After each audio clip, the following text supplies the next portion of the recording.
My boss once told me, "You're not ready for a promotion. Try harder next year." That same year, I led a project that made the company over $1.6 million, earned them a patent, and got us nominated for a Department of Defense award. But my reward, a 3% raise and a pat on the back. So, I decided to try something new. It's called revenge. By the time I was done, I was making 3 times my salary, while my boss was left choking on his own words.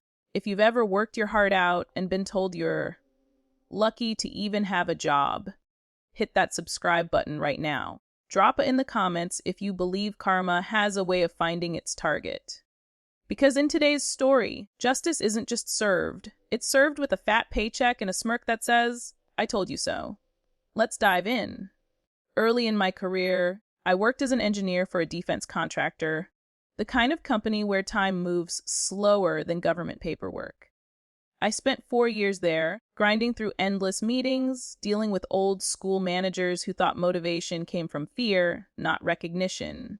Every year, like clockwork, I got my well-deserved 2-4% raise, which, let's be honest, barely covered the price of gas increases. Still, I believed in the system. I told myself, work hard, and they'll notice. One day, I finally got my shot, a project engineer position, a chance to lead a team, prove my worth, and maybe, just maybe, step onto the management track. And I didn't waste it. I led a team of 4 engineers, a designer, and 2 admin staff.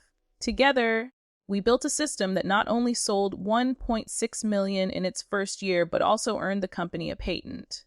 Our work caught the attention of the U.S. Air Force, and we were nominated as finalists for DoD Contractor Technical Team of the Year. We even got flown to Washington, D.C. for an award ceremony. It was everything I'd worked for. But here's the catch: success comes at a cost.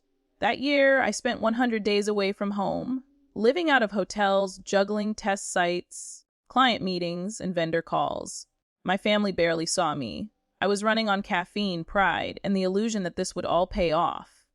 When review season came, I got a 10/10 performance rating, the highest possible. My manager told me I was an incredible asset to the company. I walked into that meeting expecting the promotion I'd earned. But instead, I found out that one of my own team members, someone I supervised, had been promoted early to a senior role. I wasn't. And my raise, the same 3% crumbs as everyone else. I stared at the numbers on the paper like they were a joke. My pulse was pounding. My jaw clenched so hard it hurt. When I asked my boss why, he said, and I'll never forget this, "I didn't think your team member deserved a promotion either, but I wasn't their boss. You should just keep working hard and we'll see next year." That was it. No recognition. No bonus. Not even an apology. That day, something inside me snapped. All that loyalty, all those nights away from my family, gone. I realized I wasn't working with them. I was working for people who didn't value me. So I stopped playing their game. No more staying late. No more extra trips or volunteer overtime.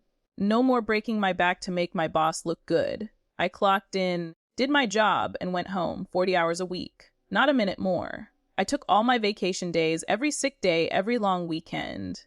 And for the first time in years, my mental health improved. But I wasn't done. If they weren't going to invest in me, I'd invest in myself. Our company had a professional development budget, one barely anyone used. So I started signing up for training programs, advanced software design, 3D modeling, finite element analysis, FEA.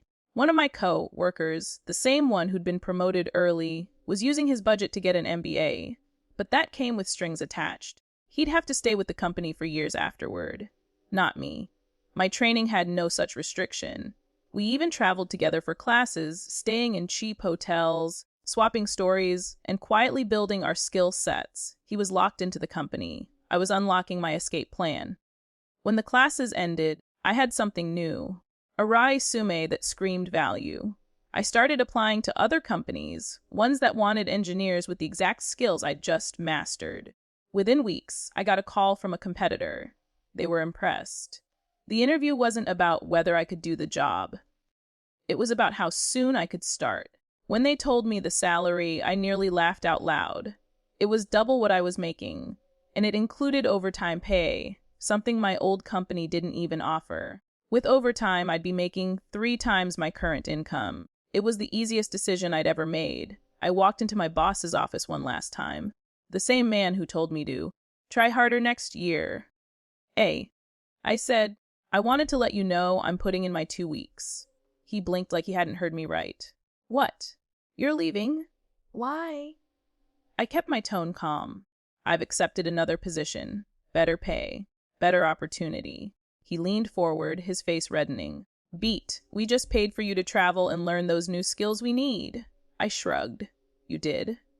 And I appreciate that.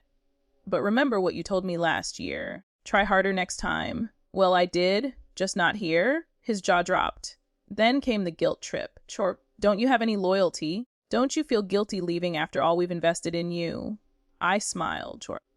Funny. I asked myself the same thing when you promoted someone else instead of me. Could that shut him up? Then he asked the question every greedy manager asks when they realize they've lost control. How much are they paying you? Maybe we can match it. I told him the number. His eyes widened. That's more than I make. I paused. Yeah, I know. And that was that. I left 2 weeks later. No fanfare, no goodbyes from management, just quiet respect from my old team. A year later, I was thriving. My income had tripled. I had full control of my time, and my work was actually appreciated. Every time I checked my bank account, I thought back to that 3% raise. And I couldn't help but smile. Sometimes, revenge isn't about hurting someone. It's about showing them what they lost when they failed to value you. My old boss thought he was saving money by keeping me in my place. Instead, he lost one of his best engineers, and I gained my freedom, my confidence, and my peace. The moral: don't waste your loyalty on people who can't see your worth.